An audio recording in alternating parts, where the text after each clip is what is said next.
Admiral Sarah Chun stared at the display screen in front of her. The numbers were bad. Very bad. She rubbed her tired eyes and looked again, hoping they would change. They did not. "Admiral, the reports from New Geneva are coming in," said Lieutenant Morrison.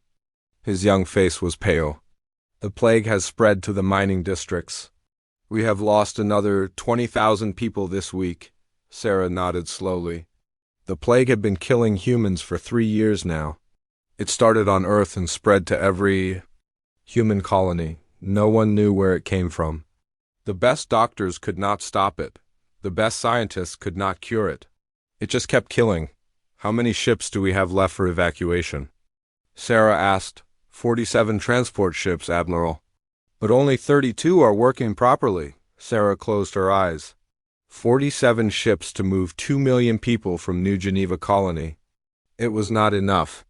It would never be enough. Her personal communicator buzzed. Sarah looked at the message. It was from her daughter Lisa in New Geneva. The message was short. "Mom, I love you. The hospitals are full. I am helping where I can. Don't worry about me." Sarah's heart felt heavy. Lisa was only 24 years old. She was a teacher, not a doctor. But like many young people, she was helping with the sick because there was no one else.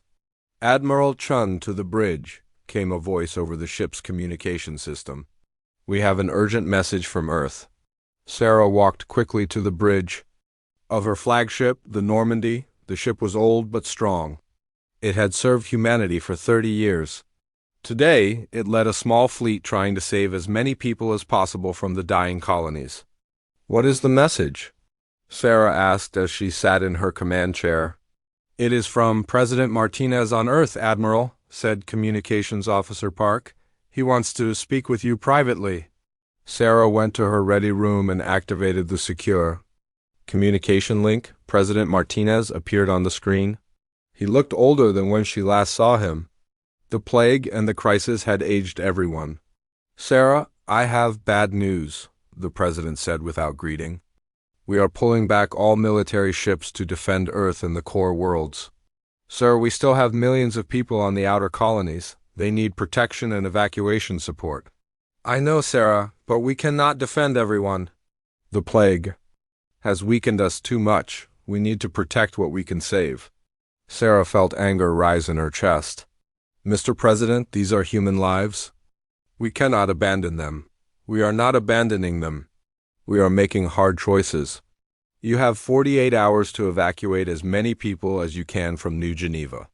Then you must return to Earth." The communication ended. Sarah sat alone in her ready room. Outside her window, she could see New Geneva colony on the planet below. 2 million people lived there. Her daughter was one of them. Sarah returned to the bridge. "All ships, this is Admiral Chun. We have 48 hours to evacuate New Geneva colony. Begin immediate loading operations." For the next day and night, human ships worked without stopping. They loaded people, supplies, anything they could carry. Children cried as they left their homes. Parents carried sick family members onto the ships. Everyone knew they might never return. Sarah did not sleep. She watched the evacuation and tried to contact Lisa, but the communications on the planet were not working well. Too many people were trying to call their families. Then the alarm started. "Admiral, we have ships approaching the system," reported Sensor Officer Kim. "They are not human ships." Sarah looked at the display. 7 large ships were coming toward New Geneva. They were beautiful ships with smooth lines and bright colors. Sarah recognized them immediately. "Those are Scari ships," she said, "and Vorthak vessels. What are our allies doing here?" The Scari were a race of tall, green-skinned beings who looked like lizards but walked on 2 legs. They were smart and strong. The Vorthak looked like ghosts made of light. Both races had been friends with humans for over 200 years. They traded with humans and shared technology. They had signed peace treaties and defense agreements. "Admiral, we are receiving a message from the lead Scari ship," said Officer Park. "Put it on screen." A Scari appeared on the main display. Sarah recognized him. It was Commander Zeke, someone she had worked with many times before. They had Even shared meals together during diplomatic meetings. Admiral Chun, Zeke said in his deep voice. I bring greetings from the Galactic Council. Commander Zeke, it is good to see you. We could use help with the evacuation. The plague has hit this colony hard. Zeke's expression did not change. Admiral, I am here to deliver a message from the Galactic Council. All human military forces must surrender immediately. Sarah blinked. I am sorry, Commander. I did not understand. Did you say surrender? Yes, Admiral. The Galactic Council has voted. Humanity has become too dangerous. Your military expansion over the past decades threatens galactic peace. You must surrender all weapons and military ships. Sarah stood up from her chair. Commander, we are in the middle of a plague crisis. Our people are dying. We are not threatening anyone. We are trying to save lives. The plague has made you weak, Admiral. This is the perfect time to disarm your species before you become strong again. The decision has been made. Sarah felt cold fear in her stomach, and if we refuse, then we will disarm you by force. The communication ended. Sarah looked around the bridge. Her officers stared at her with shock and confusion. Admiral, surely this is a mistake, said Lieutenant Morrison. The Skari and Vorthak have been our friends for centuries. Before Sarah could answer, new alarms started ringing. Admiral, the alien ships are powering weapons, reported Officer Kim. They are targeting our evacuation ships. Sarah could not believe what she was hearing. Open a channel to all ships. This is Admiral Chun. All human vessels, raise shields and prepare for combat. We are under attack. But Admiral, these are our allies, said Morrison. Not anymore. Sarah said quietly. The first shot came from a Vorthak ship.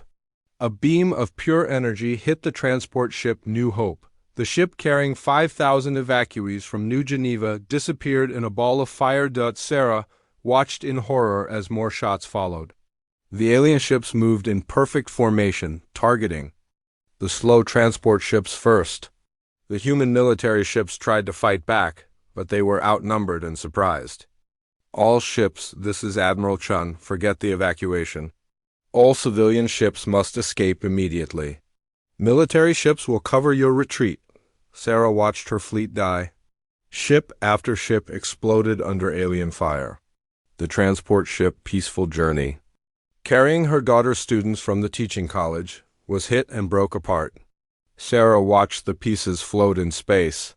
Admiral, we must leave, said Officer Kim. Our shields are down to 30%. Not yet. Keep fighting. Give the civilian ships more time. The Normandy shook as alien weapons hit the ship. Lights flickered and smoke filled the bridge. Admiral, incoming message from the planet, said Officer Park. Put it through. Lisa's face appeared on a small screen. She was in what looked like a hospital.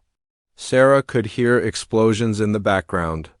Mom, they are bombing the cities. Lisa said. Her voice was scared but steady. The hospitals, the schools, everything. They are not trying to capture the colony. They are trying to kill everyone. Lisa, get to the emergency shelters. We are coming back for you. No, Mom. Save the ships you have left. Tell everyone what happened here. Tell them that our friends became our enemies when we were weak. Tell them to remember. The communication cut off. Sarah stared at the empty screen. Admiral, we have lost contact with the planet, said Officer Park. The orbital bombardment has destroyed all communication centers. Sarah looked at the tactical display. Only 8 human ships remained out of 47. The alien ships were moving toward them. All remaining ships, this is Admiral Chun. We cannot save New Geneva. We must preserve what we have left. All ships retreat to jump coordinates.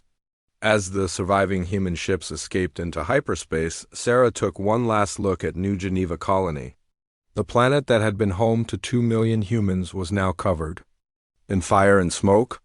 Her daughter was down there somewhere, dead or dying. The aliens had turned on humanity at their weakest moment. They had betrayed 2 centuries of friendship and alliance.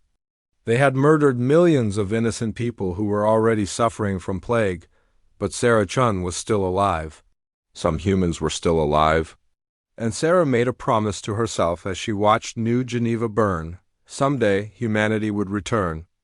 And when they did, they would be stronger than anyone could imagine. 6 months after the betrayal at New Geneva, Admiral Sarah Chun stood in the cargo bay of the transport ship Unity. Around her, families lived in small spaces made from old blankets and nettle sheets. Children played quietly with broken toys. Adults talked in whispers about food shortages and broken air. Recycling systems. The Unity was one of 230 ships in the human fleet. They carried the survivors. Nearly 200 million people who had escaped the alien attacks. It was the largest group of humans still alive and free. Sarah walked through the makeshift living areas. She saw Mrs. Patterson, who used to run a flower shop on Mars Colony. Now she helped distribute food rations. She saw Dr. Williams, who once worked in a fancy hospital on Europa. Now he treated sick people with limited medical supplies in a cargo hold. "Admiral Chun," called a voice. Sarah turned to see Captain Rodriguez approaching. He was young, maybe 30 years old. Before the attacks, he commanded a small patrol ship. Now he was in charge of the fleet's food distribution. "What is the situation, Captain?" Sarah asked. "Not good, Admiral. We have food for maybe 6 more months if we keep cutting rations. The water recycling systems on 12 ships are failing, and people are getting sick from living so close together." Sarah nodded. "The same problems every day. Not enough food, not enough clean water, not enough space, not enough hope." "Any news from the scout ships?" Sarah asked. "Commander Torres returned this morning. He found another dead system. No planets we can use for agriculture, just gas giants and asteroid fields." Sarah had sent scout ships in all directions to look for a place where humans could settle. For 6 months, they had found nothing but empty space and dead worlds. The galaxy behind them was controlled by the aliens who wanted to kill them. The space ahead was mostly empty. "Admiral, we need to talk about the other problem," Rodriguez said quietly. Sarah knew what he meant. "The fighting between different groups of survivors. Some people wanted to find a hidden planet and live quietly. They believed humans should avoid conflict and try to survive in peace. Others wanted to build weapons and attack the aliens who had betrayed them. They wanted revenge. The arguments were getting worse. Last week there had been a fight between 2 groups on the transport ship Freedom. 3 people were hurt before security stopped it. What happened now?" Sarah asked. "Dr. Hassan and his peace group are planning a protest. They want us to stop the weapons research and focus on finding a farming planet.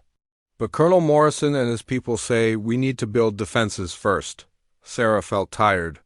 Leading a military fleet in wartime was hard. Leading 200 million refugees with no home was harder. Being responsible for the survival of the human race was almost impossible. "Set up a meeting with the ship captains for this evening. We need to make some decisions." Sarah continued her walk through the Unity. In one corner she found a school. Teacher Martinez was showing 20 children how to read from an old tablet computer. The children sat on the metal floor and shared the device. "What are you learning today?" Sarah asked the children. A little girl with dark hair raised her hand. "We are learning about Earth, Admiral. Teacher Martinez says it had blue oceans and green trees." "Is that true?" Sarah's heart felt heavy. Most of these children had never seen Earth. They were born on colony worlds. Now they would probably never see any planet as a real home. "Yes, it is true," Sarah said. "Earth was very beautiful." "Will we ever go back there?" asked a boy with freckles. Sarah did not know what to say. Earth was probably destroyed or controlled by the aliens now. "Maybe someday," she said, "if we work hard and stay strong."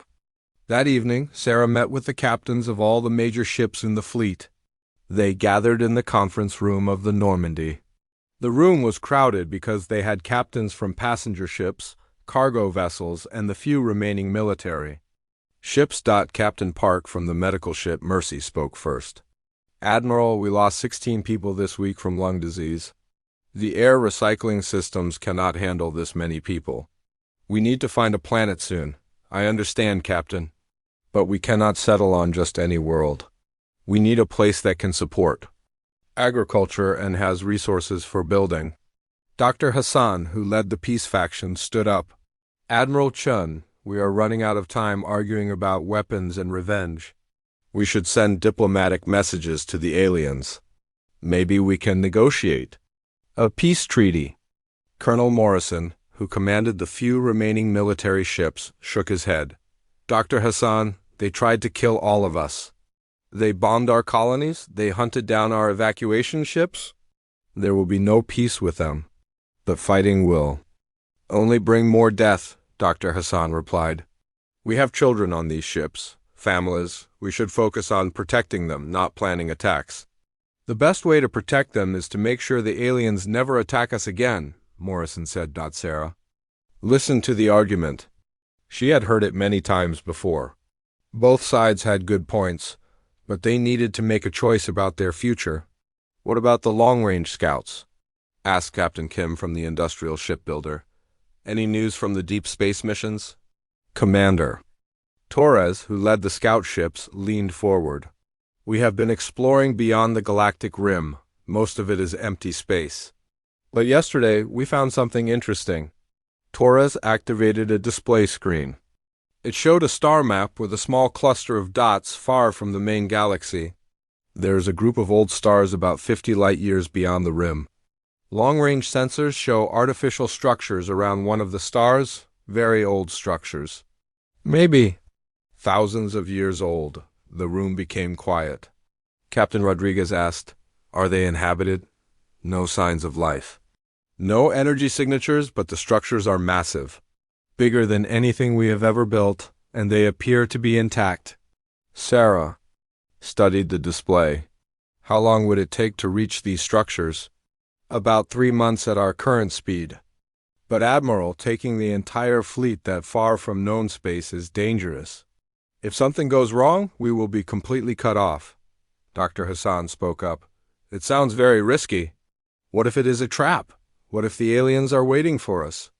Morrison disagreed. The aliens think we are dead or hiding in known space. They will not expect us to go beyond the galaxy. And if these structures contain technology, we could learn something useful. Sarah thought about the options. Stay in empty space and slowly die from lack of resources. Try to find a hidden planet in known space and risk discovery by the aliens. Or travel to the unknown and hope to find something that could help them survive. Commander Torres, take your fastest scout ship and investigate these structures. Find out what they are and if they pose any danger. The rest of the fleet will continue to the coordinates you provided, but we will stop 20 light-years away and wait for your report. Torres nodded. Yes, Admiral, I will leave immediately. Dr. Hassan stood up again. Admiral, I must protest this decision. We are taking the entire human race into unknown danger based on sensor readings of old ruins. Dr. Hassan staying here is also dangerous. We are dying slowly. Maybe these ruins contain nothing useful. But maybe they contain something that could save us. We have to try. The meeting ended with the usual disagreements. Some people supported Sarah's decision. Others thought it was too risky. But Sarah was the admiral and the fleet would follow. Her orders, 3 weeks later, the human fleet arrived at the edge of the unknown star system. Commander Torres had sent several reports. The structures were definitely artificial. They were very old, but still functional. And most importantly, they appeared to be some kind of automated manufacturing facility. Sarah stood on the bridge of the Normandy and looked at the display screen. In front of them was a sight unlike anything humans had ever seen. Massive metal structures surrounded an ancient red star. They were shaped like rings and cylinders, connected by bridges of crystalline material. The entire complex was the size of a small moon. Admiral, said Officer Kim at the sensor station. Commander Torres is requesting permission to dock with one of the smaller structures. Sarah thought about her daughter Lisa, who had died on Nu. Geneva, she thought about the 2 million people who had trusted her to lead them to safety. She thought about the future of the human race. Permission granted, she said. And Commander Torres, be very careful. We are a long way from home. As Torres's ship moved toward the ancient structures, Sarah wondered what they would find. Technology that could help them survive?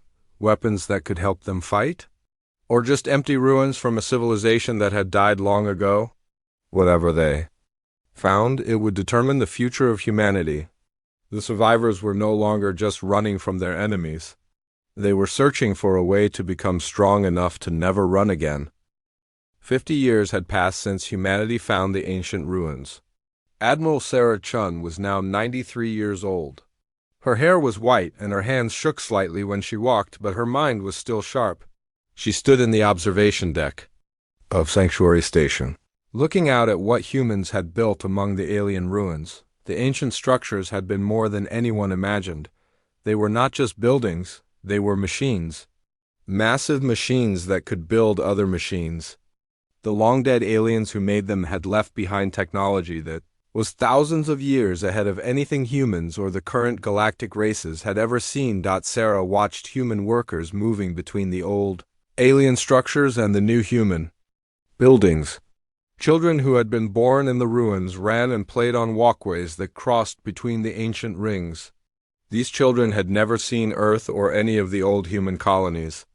To them, this place among the stars was home. Admiral Chun, the council meeting is about to begin, said a young woman who approached her. This was Captain Elena Vasquez, Sarah's current aide. Elena's parents had been refugees on one of the transport ships.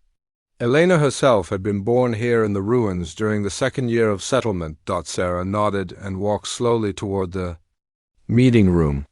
The Human Survival Council had replaced the old Fleet Command structure 20 years ago. It included representatives from all the major settlements that had grown around the ancient structures. As Sarah entered the meeting room, she saw familiar faces and some new ones. Dr. Hassan was still alive at 87, still arguing for peace and diplomacy. Colonel Morrison had died 5 years ago, but his ideas lived on in his followers. New leaders had emerged as well, people who had grown up in the ruins and had different ideas about humanity's future. The most important of these new leaders was General Marcus Torres. He was the son of Commander Torres, who had first explored the ruins. Marcus was now 45 years old and commanded all of humanity's military forces. He had grown up listening to stories about the betrayal and had never known the old days of galactic cooperation. Admiral Chun, Marcus said as she sat down. We were discussing the new weapon prototypes. The tests have been very successful. Sarah looked around the table. She saw excitement in the younger faces and worry in the older ones. The ancient technology had given humanity incredible new capabilities, but it had also changed them in ways that sometimes worried her. Tell me about the tests, Sarah said. Dr. Amanda Foster, the head of the technology department, activated a display screen. Amanda was one of the children who had been born in the ruins. She was brilliant with the alien technology in ways that the older generation could never match. The phase shift weapons can make our ships temporarily exist between normal space and what the ancient databases call shadow space, Amanda explained. A ship using this technology cannot be detected or hit by normal weapons. It can also pass through solid matter. Sarah frowned. What are the limitations? The phase shift can only last for short periods, maybe 10 minutes at most, and it uses enormous amounts of energy.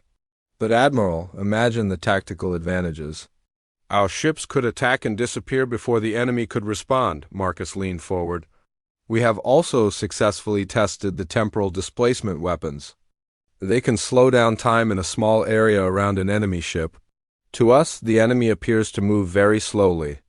To them, we appear to move incredibly fast. Dr. Hassan shook his head. These weapons are too powerful. If we use them, we will become the same kind of threat that the aliens feared we would become. We will prove they were right to attack us.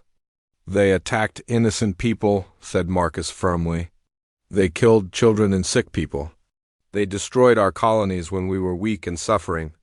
We did nothing to deserve that. Sarah listened to the argument. It was the same argument. They had been having for 50 years, but with new technology that made it more important. Captain Vasquez spoke up. Admiral, what do the population reports show? Sarah pulled up the data on her personal tablet. We now have 350 million people living in Sanctuary. Our population has grown significantly since we arrived. We have enough resources to support ourselves, and the automated systems continue to produce everything we need. This was true. The ancient machines could build almost anything humans needed. Food production facilities grew crops in massive underground chambers. Manufacturing centers created tools, clothing, and equipment. The ruins had become a completely self-sufficient civilization, but Sarah knew there were other changes that were harder to measure. The humans who lived in Sanctuary were different from the humans who had fled the galaxy 50 years ago. They were harder, more suspicious, more focused on survival and strength. Admiral, said Dr. Foster, we have also made progress in understanding the artificial intelligence systems left by the ancient race. They call themselves the architects. Their AI systems are far more advanced than anything we had before. Are these AI systems safe? Asked Dr. Hassan. We believe so. They seem to be programmed to help whoever controls the facilities. They have been teaching us about technologies we never imagined. But Admiral, there is something else. Sarah waited for Amanda to continue. The AI systems have access to surveillance technology that can monitor events across the entire galaxy. We have been watching our old enemies. The Skari, the Vorthak. All the races that betrayed us. Marcus sat up straight. What have you learned? They believe we are extinct. After the attacks 50 years ago, they divided up our old territories between them. They destroyed Earth completely. There are no human colonies left in known space. Sarah felt a cold anger in her chest. Earth was gone. The blue planet with its oceans and forests, destroyed forever. All the history, all the culture, all the memories of humanity's birth world were lost. But there is more, Amanda continued. The galactic races are not unified anymore. They have been fighting each other over our old territories. The Skari and Vorthak are now enemies. The smaller races have formed alliances against the larger ones. The galaxy is much less stable than it was when they attacked us. Marcus smiled. Grimly, they made themselves weaker by destroying us. Humanity was the stabilizing force in galactic politics. Dr. Hassan looked worried. What are you planning, Marcus? I am planning to make sure that what happened to us never happens to any. Human again, Marcus replied. The ancient technology gives us capabilities that our former enemies cannot match. We could return to the galaxy and establish human dominance permanently. That sounds like conquest, Hassan said. That sounds like justice, Marcus responded. Sarah looked around the table at the faces of humanity's leaders. Some were excited by the possibility of returning as conquerors. Others were frightened by what humanity might become if they chose that path.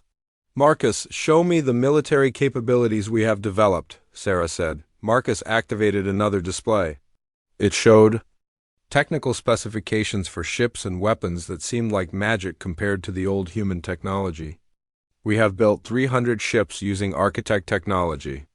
Each ship is more powerful than entire fleets from the old days. We have weapons that can destroy planets. We have defensive systems that make our ships nearly invulnerable. And we have the AI systems to coordinate attacks across multiple star systems simultaneously. Sarah studied the data. With this technology, humanity could indeed dominate the galaxy.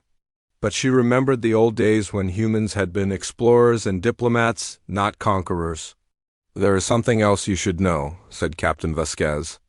Quietly, the younger generation, the ones born here, they think differently than we do. They do not remember the old human values of cooperation and peaceful exploration. To them, the galaxy is a dangerous place full of enemies who cannot be trusted. Sarah looked at Marcus. He represented this new generation of humans. Brilliant. Capable, but shaped by 50 years of stories about betrayal and survival. Marcus, if we return to the galaxy with this technology, what will we become? Sarah asked. We will become strong enough that no one will ever betray us again, Marcus replied. We will become rulers instead of victims. And what about mercy? What about diplomacy? What about the values that made humanity worth saving in the first place? Marcus was quiet for a moment. Then he said, Admiral, those values got our people killed. They got our colonies destroyed. They got our children murdered by aliens we trusted. Maybe it is time for humanity to try different values. Sarah looked out the window at Sanctuary. Children played in the corridors between ancient machines. Families lived in homes built from technology beyond imagination. Engineers worked to unlock secrets that could change the nature of reality itself. Humanity had survived. They had grown strong. But in becoming strong enough to never be victims again, they had changed into something new. Whether that change was for the better or worse remained to be seen. The meeting ended with no final decisions, but Sarah knew the momentum was building toward a return to the galaxy. The question was not whether humanity would go back, but what they would do when they arrived. That night, Sarah stood again in the observation deck, looking at the stars. Somewhere out there, the aliens who had betrayed humanity believed they had won. They thought the human race was extinct. Soon, they would learn how wrong they were. 75 years after the betrayal, General Marcus Torres stood on the bridge of the flagship Retribution. He was now 50 years old and commanded the most powerful military force in galactic history. Behind him, invisible to normal sensors, followed 300 ships filled with technology that would have seemed like magic to the aliens who had destroyed the old human colonies. Marcus looked at the star map displayed in front of him. They were approaching the edge of known galactic space. Soon they would begin their return to the territories that had once belonged to humanity. But this would not be a return of refugees seeking their old homes. This would be the arrival of something new and terrible. General, we are receiving long-range communications from the galaxy, reported Commander Lisa Park, his communications officer. She was the granddaughter of Officer Park, who had served with Admiral Chun on the old Normandy. The Skari Empire and the Vorthek Confederation are still fighting over the former human territories. Marcus smiled coldly. The aliens had spent 75 years fighting each other over the ruins of human civilization.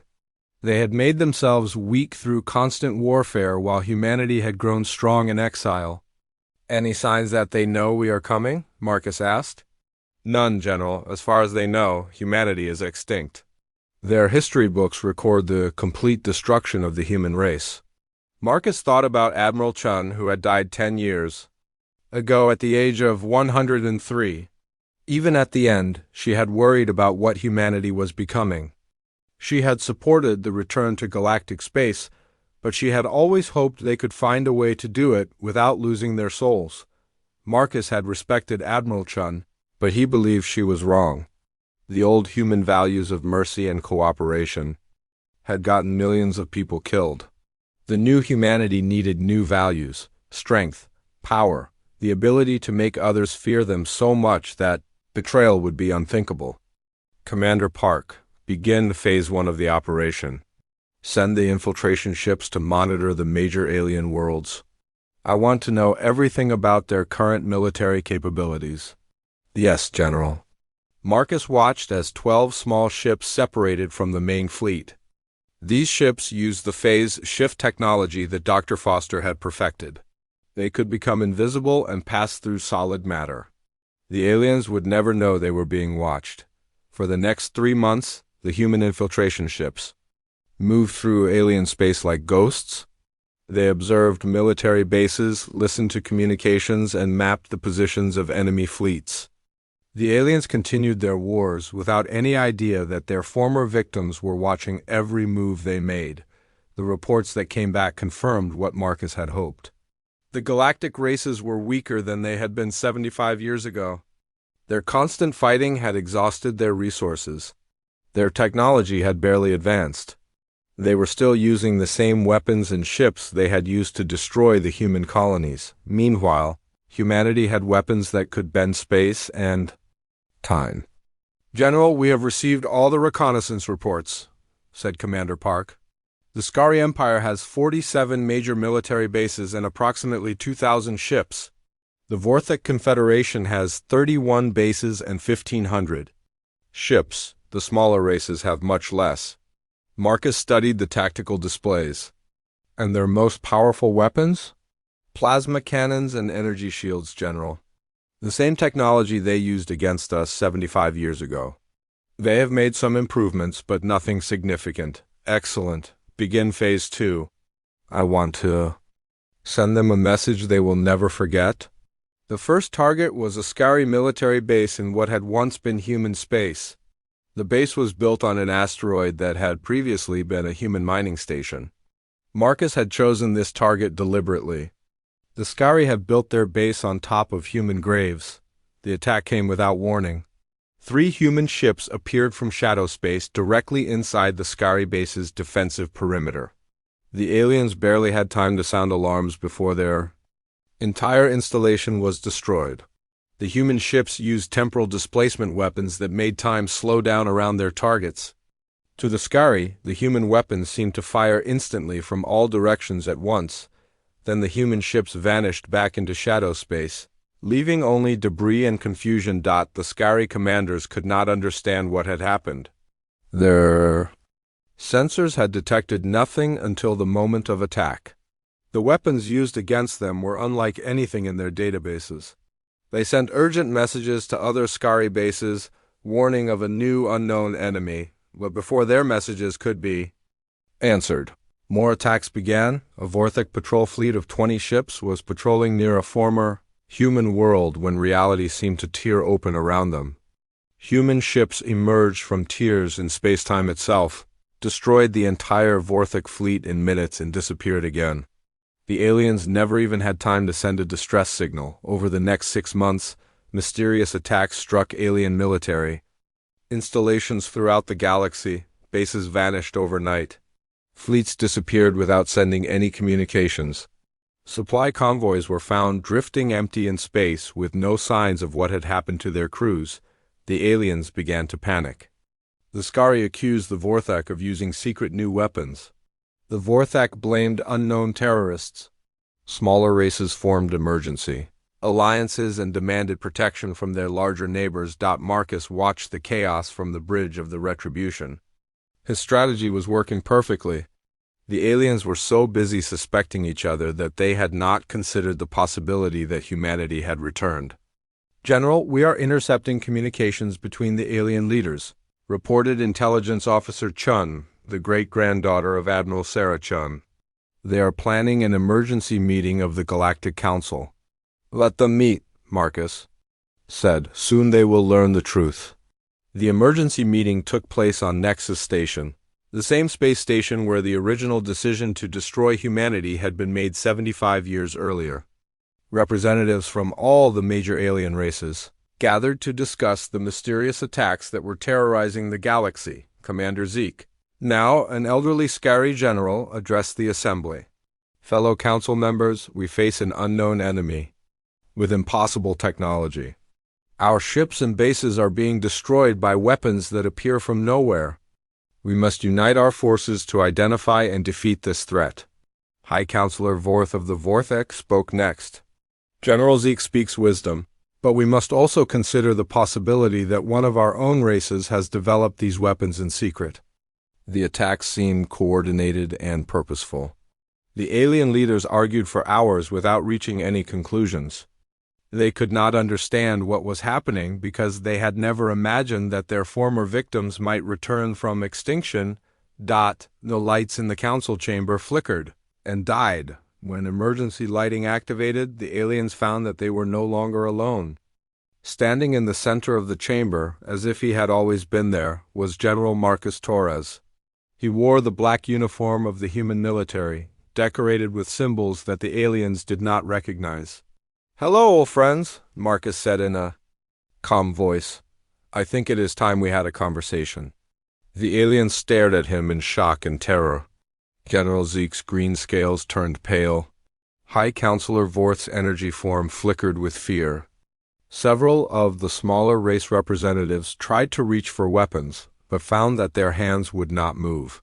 "You are human," whispered Zeke, "but that is impossible." "We destroyed your entire species." "You tried," Marcus replied. "You killed our colonies. You murdered our children. You hunted down our evacuation ships. You thought you had eliminated humanity when we were weak and sick, but you were wrong." Marcus walked slowly around the council chamber, looking at each alien representative. "You see, humanity has a very useful trait. We adapt. We survive. We remember. And when we are hurt badly enough, we become something new." High Counselor Vorth spoke with a trembling voice. "What do you want? Revenge? Territory? We can negotiate."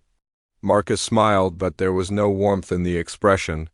"Negotiation is what weak species do. Humanity is no longer weak. We have spent 75 years becoming strong. Strong enough that we will never again be at the mercy of creatures like you." "The attacks," said Zeke. "That was you."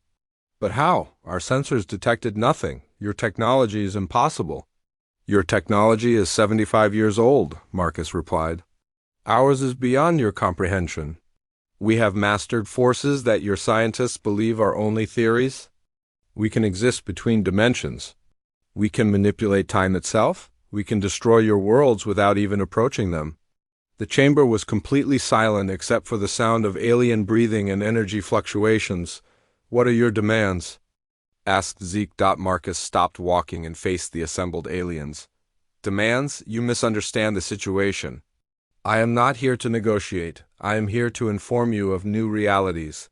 Marcus activated a holographic display that showed the positions of alien fleets throughout the galaxy. Red markers indicated human forces that the aliens could not see. "At this moment, human ships surround every one of your major worlds. Your fleets are outnumbered and outgunned by weapons you cannot detect or defend against. Your military bases have already been infiltrated by soldiers you cannot see or touch." The aliens looked at the display in horror. The red markers showed human. 72 hours passed in terror across the galaxy. The alien races held emergency meetings on every major world. Some wanted to fight, others wanted to surrender. Many simply wanted to hide and hope that the humans would forget about them. General Marcus Torres stood on the bridge of the Retribution, watching the alien communications that his ships intercepted. The fear in their voices satisfied something deep inside him. These were the same species that had murdered human children and destroyed human worlds when humanity was weak and sick. "General, we are receiving surrender messages from 43 different alien governments," reported Commander Park. "But the Skari Empire and the Vorthic Confederation are mobilizing their fleets for battle." Marcus was not surprised. The Skari and Vorthak had been the leaders of the betrayal 75 years ago. They had the most to lose if humanity took control of the galaxy. They would fight rather than submit. "What is the status of their military forces?" Marcus asked. "The Skari have assembled 800 ships above their homeworld. The Vorthak have gathered 600 ships in the Altair system. They are using every vessel they have." Marcus looked at the tactical display. 1,400 alien ships against 300 human vessels. In the old days, those would have been impossible odds. But these were not the old days, and humanity was no longer the same species that had fled the galaxy in terror. "Signal the fleet," Marcus said. "All ships will advance on the Skari homeworld. It is time to end this." As the human fleet moved through space, Marcus thought about the journey that had brought them to this moment. 75 years of exile. 75 years of learning alien technology and becoming something new. 75 years of preparing for this day when humanity would reclaim its place in the galaxy. But as the fleet approached the Skari system, Marcus received an unexpected communication. "General Torres, this is Dr. Elena Hassan." The voice belonged to an elderly woman who appeared on the communication screen. She was Dr. Hassan's daughter, now in her 70s and one of the few remaining supporters of the old peaceful approach. "Dr. Hassan, you should not be using emergency military channels," Marcus said. "Marcus, I am begging you to reconsider this. Attack. Yes, the Skari hurt us terribly. But if we destroy their homeworld, we become the same kind of monsters they were. Marcus felt anger rise in his chest. They killed your father's friends. They destroyed our colonies. They tried to make humanity extinct. And you want me to show them mercy? I want you to remember what humanity used to stand for. We were explorers, scientists, teachers. We believed in cooperation and understanding. If we conquer the galaxy through fear and violence, what have we really saved? Marcus ended the communication without answering. He did not have time for the old woman's outdated ideals. The new humanity needed to be strong, not merciful. The human fleet emerged from hyperspace at the edge of the Scari system. Immediately, alarms sounded throughout the alien fleet. The Scari ships moved into battle formation, their weapons charging. For combat, General Zeke's voice came across all communication channels. Human ships, you are outnumbered and surrounded. Surrender now, and we will allow you to leave this system alive. Marcus smiled grimly. The old Scari general still did not understand what he was facing. All human ships begin the demonstration. Marcus ordered. What happened next would be remembered in galactic history for thousands of years. The human ships seemed to multiply before the aliens' eyes.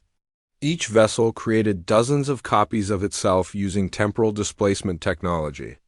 The Scari suddenly found themselves facing not 300 ships, but what appeared to be thousands. The human ships began to phase shift, disappearing and reappearing throughout the Scari formation. Alien weapons fired desperately at targets that were no longer there. Human weapons struck from impossible angles, seeming to fire from inside the alien ships themselves. The battle lasted only 20 minutes. When it was over, the entire Scari fleet floated in space as burning wreckage. Not a single human ship had been damaged. Marcus opened a communication channel to the Scari homeworld below. This is General Torres of the human fleet. Your military is destroyed. Your orbital defenses are helpless against our technology. Surrender immediately, or your cities will share the fate of your ships. On the planet's surface, billions of Scari looked up at the sky where their mighty fleet had been annihilated in minutes.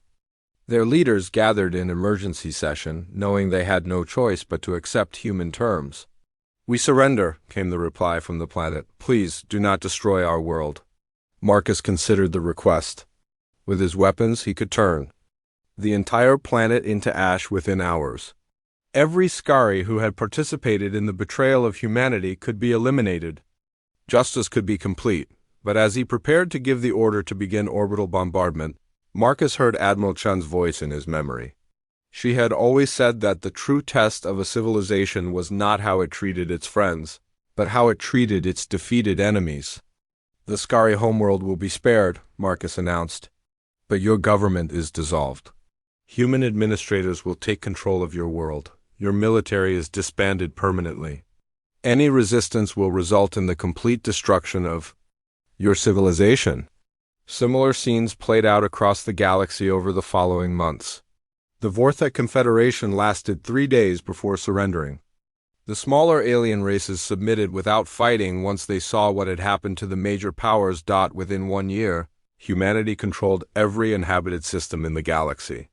The aliens lived under human rule, their weapons destroyed, their governments replaced by human administrators. Fear kept them obedient. They had learned what happened to species that betrayed humanity, but victory brought new challenges that Marcus had not anticipated. General, we have a problem, reported Commander Park during a staff meeting aboard the Retribution. Many of our human administrators are becoming corrupt. They are using their power over the aliens for personal gain. Marcus frowned, explain. On Vorthek Prime, Administrator Johnson is forcing the aliens to build him a palace. On the Scari mining worlds, Administrator Williams is taking the most valuable resources for herself. The power is changing our people. Marcus had not expected this problem. He had planned for alien resistance and military challenges. He had not planned for what would happen to humans when they became the rulers of a galaxy. And there is something else, General, Park continued. The younger humans, the ones born in sanctuary, they see the aliens as naturally inferior. Some of them are treating alien civilians badly, even those who have done nothing wrong. Marcus walked to the observation window and looked out at the stars. Humanity had achieved everything he had dreamed of. They were safe, they were powerful. No one would ever betray them again, but Dr. Hassan's words echoed in his mind. What had humanity really saved? "General, there is one more report," said Park quietly. "We have discovered something about the ancient race that built the ruins where we lived, the architects. What about them? According to their historical records, they were once like us. They were betrayed by their allies and forced into exile. They used the same technology we found to become powerful enough to rule their galaxy." Marcus turned away from the window. "And what happened to them?" "They became so focused on maintaining their power that they forgot everything else. They stopped exploring, they stopped creating. They stopped caring about anything except control. Eventually they died out from isolation and stagnation, leaving only their machines behind." Marcus was quiet for a long time. Outside the ship, human patrol vessels moved between the stars, enforcing the new order. Alien worlds sent tribute to their human masters. The galaxy was peaceful under human rule, but it was the peace of fear, not the peace of cooperation. "What are you recommending, Commander?" Marcus asked finally. "Some of the older officers think we should consider a different approach. Maybe. We could allow the aliens some self-government under human oversight. Maybe we could focus on building something new instead of just maintaining control through fear." Marcus thought about Admiral Chun, who had died hoping that humanity could find a way to be strong without losing its soul. He thought about his father, Commander Torres, who had discovered the ruins that gave humanity its power. He thought about all the humans who had died in the betrayal 75 years ago. The aliens had their chance to coexist peacefully with humanity, Marcus said. They chose betrayal and murder instead. Now they live with the consequences of that choice. "But General, what about the consequences for us? What kind of civilization are we becoming?" Marcus looked around the bridge at his officers. These were good people who had devoted their lives to humanity's survival and victory. But even they were beginning to question whether victory was worth the price they were paying for it. "We are becoming a civilization that will never again be weak enough for others to betray," Marcus said firmly. "That is what matters." But that night, alone in his quarters, Marcus stood before a portrait of Admiral Chun and wondered if she would have been proud of what humanity had become. They had returned at their strongest, just as the prophecy promised. They had proven that betraying humanity at its weakest was the greatest mistake the galaxy had ever made.